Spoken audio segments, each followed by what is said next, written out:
Alrighty, welcome back everybody. We have a pressure washer from VEVOR. It says that there's right there, VEVOR, that is a better than, okay, right there it's showing 3600 psi, and that is a really good high pressure for a pressure washer. Normally they are like 2400 or less, so we've got some real power here. 7 horsepower engine, and all the regular controls that you have on a pressure washer. And we are getting ready to demonstrate it. Here's just the first quick look at it. And at this point we're gonna pretend like it was in the box. This is the box it came from, and we're gonna show you the way it came packed and show you all the parts, and then we're gonna put it together. And so let's do that now. Okay, so here is a good look at how it came shipped. It looks like it went through quite a battle. You can see the stuffing is coming out from the bottom there, but it looks like it's still in its bag. And then over here we've got a pretty good gash. Look at this. What on earth happened in shipping?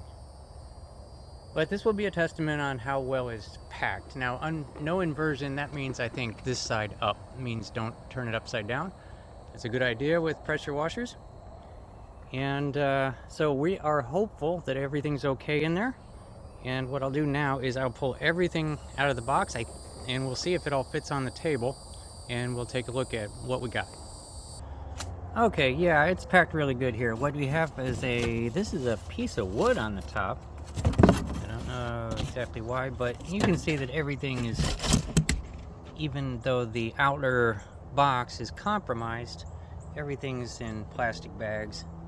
So I believe all the parts are going to be here, but let's lay them all on the table and make sure. Let's take an account of what's there. Okay, so here we go. This is everything that was in that box over there. And so even though the box was compromised, obviously wide open right there, everything stayed in there because it was in that inner bag, including all the little parts were in the separate box, which I lost. The little box was there, and that was all taped up. So all the little parts are still here. And these are the little parts for, I guess we will figure it out. Probably for putting this plate onto the handle up there. But otherwise we have the, well, let's look at the main unit over here. I had to put it on a separate table because we ran out of space. As you can see, it's a 7 horsepower engine, which is a good amount of power. And it puts out 3600 psi. It says it somewhere. And of course the handle's going to go right there, and the wheels will go right there. And so what we have here is these little inserts. I'm curious to see how those go in. They got the little pin there that's going to spring out and lock into place, and then you bolt your wheels onto the axle over here, right there. And then we have the high pressure hose. I think that it is the about 25 feet, very likely. And as you can see there, it says 3600 psi right on it. And then I don't know what this piece is. We're going to find out. And then we have the 2 pieces for the wand. There's the back, or the front, and then here is the actual wand part. And then there's the big handle up there. And then we have some hoses here.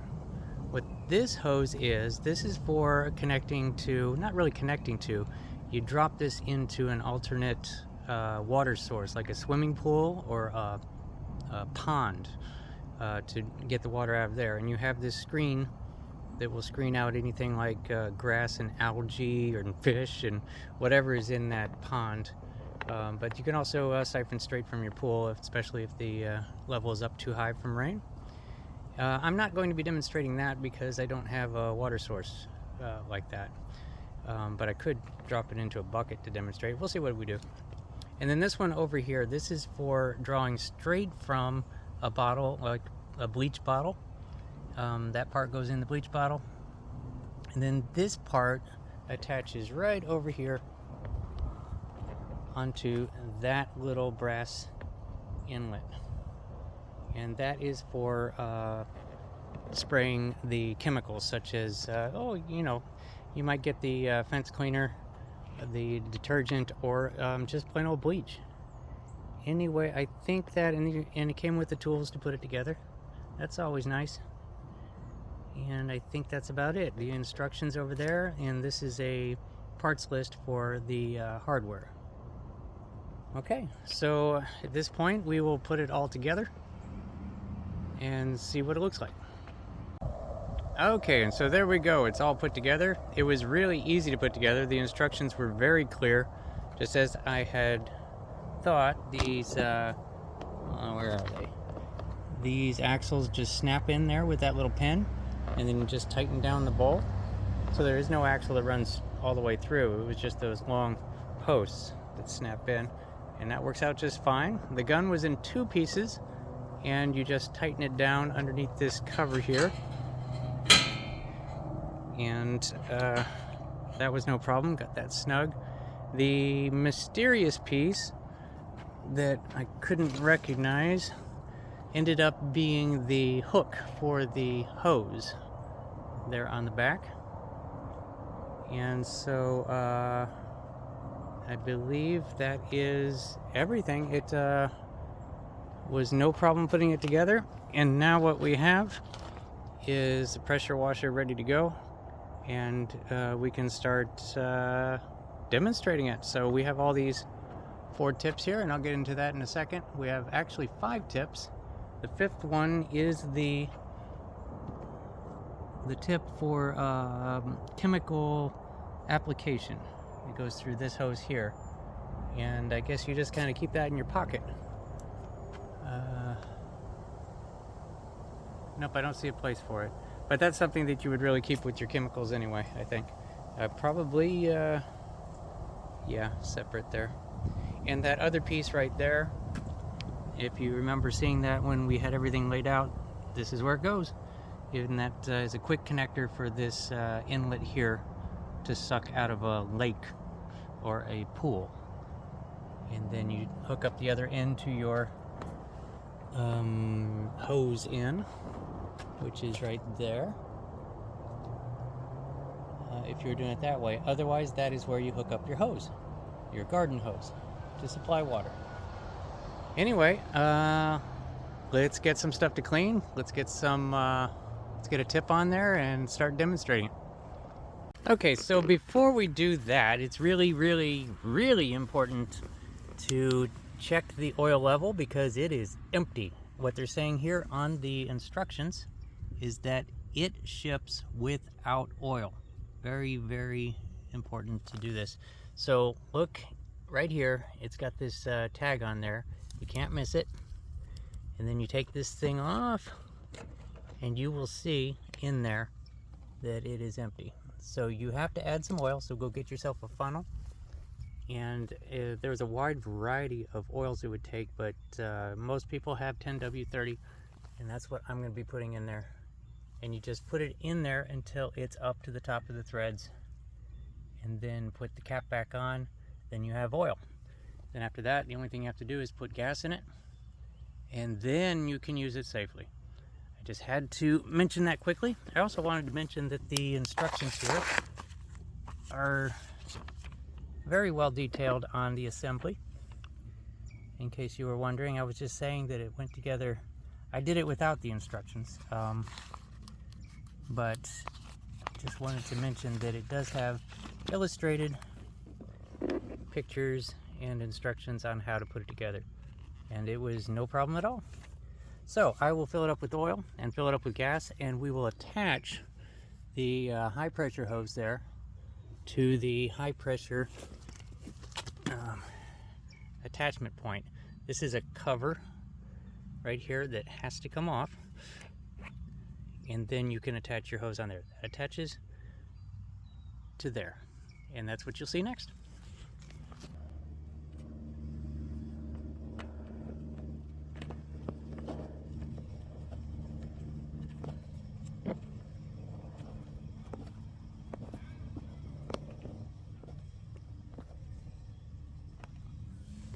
Okay, so first time opening the fuel tank here, I see this thing. It says fuel level I don't know what that is, but it definitely doesn't go up and down. It's definitely in the way. And so what I'm going to do is I'm going to take that whole basket out. And I haven't looked in the instructions. There's a chance that it says this in the instructions. So what I'm going to do is I'm going to just take that out. See that? It doesn't go up and down. Don't know what it's there for. But you do want the filter there, because that'll filter out any dirt or grass or whatever you might have in your gas. And so I just wanted to mention that in case you see that. I've never seen that before, and I don't know what it is. So I would remove it myself. Okay, so here we go. We've got it all hooked up. We have the garden hose, that stainless steel line, is hooked up to the supply line access right there. And then the high pressure hose is attached all the way over here to the output. And by the way, this little valve right here is the overheat valve. I hope I'm pointing at it right there. Just ignore that. Basically, that's just the pump going to protect itself by spewing out the hot water if it gets too hot. Now, some of you pressure washer guys will look at this and think that is the regulator, and it is the regulator, but you can see it has a cover on it, and the instruction says don't mess with it. So don't try to adjust the pressure regulator on this one. Anyway, we have it all hooked up and gassed up, and what we're going to be doing is we're going to be doing some pressure washing in here. I know this looks like it's going to come right up, but this stuff is actually on there pretty good. And we're going to be testing out the separate tips on this area and this area over here. And we're going to be starting off with the white tip, which is the broadest tip. We just go over the tips really quick. Over here you'll see the white tip is the 40 degree, green tip is 25 degree, yellow tip is 15 degree, and the red tip is 0 degree. And basically that means it is going to go from gentlest to more aggressive to really aggressive to something you don't want to use for the most part. This one here, 0 degree tip, is for shooting long distances or getting like the rust and stuff off of metal. Do not use this tip on concrete. It will etch the concrete for sure. And then of course we have the chemical application tip that we'll get to later. But for demonstration purposes, we are going to start with this white tip, the broadest tip, and start this up for the first time and see what that does on this spot.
Okay, so there's just the basic examples. I was trying to stay about the same distance away from the concrete, the tile, on each tip. As you can see, the difference in widths, and there is definitely a very big difference in performance because everything's concentrated within 15 degrees on the yellow one. So for reference, this was yellow, this was green, and this was white. This was 2 passes with the white one. And for this particular type of surface, as you can see, the white one was leaving a little bit. You gotta get up close to see that, and that will be frustrating. And so you want to go with at least the green tip. As you can see, the green tip's not doing it either. And wow, yellow tip didn't do it. This is the kind of algae where you're gonna want to put some bleach down. But normally, especially for getting in the cracks, you can actually see the difference in the cracks. The white tip barely cleaned it. Yellow tip cleaned it pretty well. And then, as you saw, I was cleaning the pavers out here. And now that yellow tip is going to be the best performer. It was this area right here. That way you don't have to get quite so up close to the action. And it's also the best one for getting the weeds out of the cracks. And so there's the basic demonstration for the, I know this is pretty clean in the first place, so it's not showing much of a difference. But at this point, I'm going to demonstrate the red tip and what you would use the red tip for. Basically, if you have a situation where you got to clean way up there, and that is up there a good solid 18 feet, and you're not going to be able to reach it, but that 0 degree tip will be able to shoot pretty far. You just want to be very careful not to use it in the lower areas, because that will definitely cut right through the screen. So it's just for the high areas, and I'll set the camera way back so that you can see what's happening there.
Okay, so hopefully you can see that it did actually clean that up there. You are good for about 8 to 10 feet away, maybe 12. If your cage is really, really tall, you would even want to be using the 0 degree tip on the end of an extension pole to get even closer. So like, for example, it's not going to go 20 feet. But from what I saw there on the replay, about 8 to 10 feet away, and you're good. But like I say, don't spray it like right in front of you because it's going to go straight through the screen. Anyway, at this point, I think that what we're going to do is demonstrate the chemical applicator, and I can't think of a better place to apply chemicals than right there. So let's get that stuff out and show how that works. Okay, so here we go with the chemical application. You get that hose out that I showed you earlier, the one that has the filter on the end. I'm not talking about the one that has the giant filter for putting in a swimming pool or a lake. This is the one for putting just in a bottle of bleach. And on the other end, you attach it to that barb on the top of the pump, right there. And then, after that, when you're all set, you just put the filter in your bleach. Make sure that it's all the way at the bottom, in the bleach. And then you're ready to go. So over here, I've also put the black tip in Now this is not a cleaning tip. As you can see there, the hole is so huge that it sprays it sprays out really generously. It comes out, a lot of it comes out there. And so what it is doing is it's basically exactly the right amount of back pressure to provide suction on that tube in the bleach. And so you'll see that in just a second, because I'm about to turn on the other camera, and we're going to try to spray it around this whole area here all the way down to there to get it start activating on this algae here. And if you're wondering how quickly it uses the bleach, I haven't used this one yet, but it has been my experience that it uses it real fast. Like just one driveway will use the whole gallon, possibly more. So you know, so anyway, let's do this.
Okay, so there we go. As it turns out, this is more of mineral staining.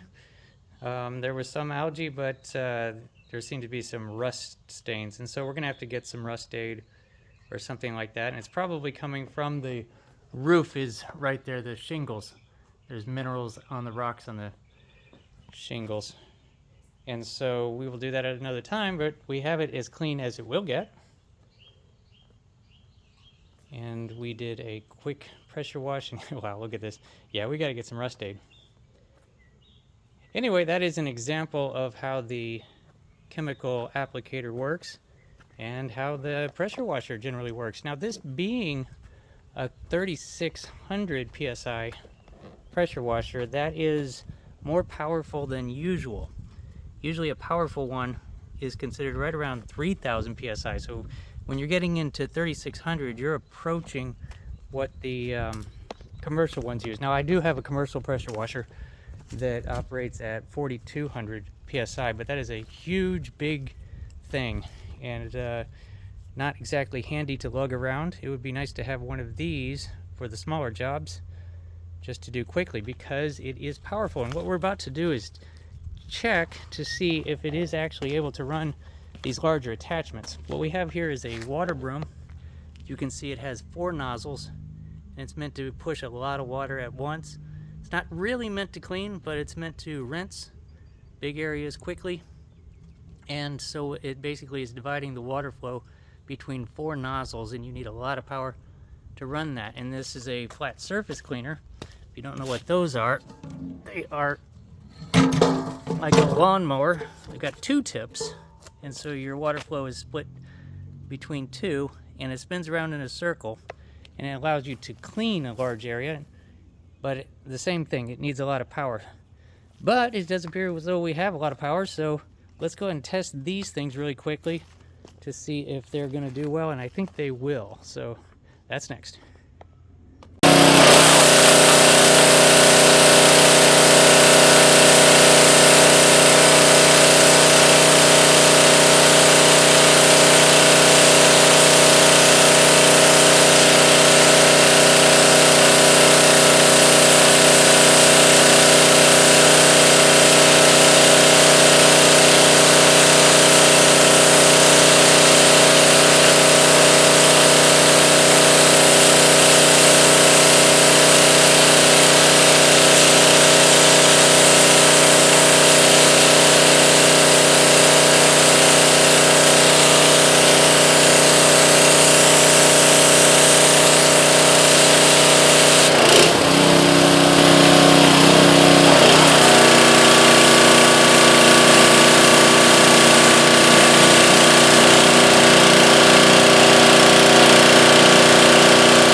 Alrighty, so that settles that. It's got no problem running the bigger attachments. It had there was no limitation on the 4 nozzle spraying. Hopefully I showed that well. And it was pumping out the water out of this thing just like the other one does, like my commercial one does. So I think that honestly on my commercial machine I actually run the regulator. The regulator works on that one. I think I run it a little bit reduced on the big machine, so I don't think I'm running 4200. I think I kind of always run somewhere around 3800, which is what this does. And so this is going to be really handy to be able to, I can easily pick this up and put it up in the truck, so it's not even something where I'd have to bring the trailer. I can put this right in the back of the pickup truck and still have 3600 psi. Oh, and by the way, I figured out the thing. I know that you're probably screaming at the screen. Yeah, you will always have a tip in the gun. You can just leave one in the gun, and then you put your black tip in the space that it left. And then you have spaces for everything. 4 in the machine, 1 in the gun. And so there you go. So you'll never lose your chemical applicator. Anyway, that pretty much wraps it up. I didn't mention that it has a fixed throttle. Normally there's a throttle up above those other levers. And so you're able to adjust your throttle, but not this one. It's just like a lot of lawnmowers these days where it's just at a set level that gives you, and there's no regulators, so it gives you 3600 psi all the time. And that pretty much wraps it up for this. There will be links in the description and the top pinned comment if you want to go pick one up, and I recommend that you do. It's a good machine. It's really strong. Anyway, appreciate you watching, and we'll see you in the next video or review. Have a good one.